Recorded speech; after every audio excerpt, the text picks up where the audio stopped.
Arkadaşlar merhaba. Abim ile bugün nasip oldu, tırpana başladık.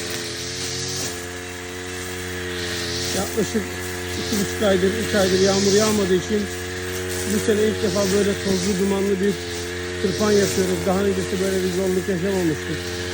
Böyle toz duman içinde bir tırpan yapmadık doğrusu. Ama bu sene böyle yapıyoruz. Toprağımızın son durumları. Dediğim gibi yağmur olmadığı için toprak patlamaya başladı. Ocaklarımız çok olmasa da etkilendi.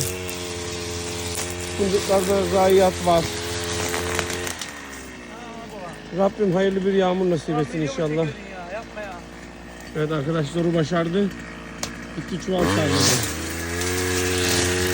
Bu da bu işin zirvesi.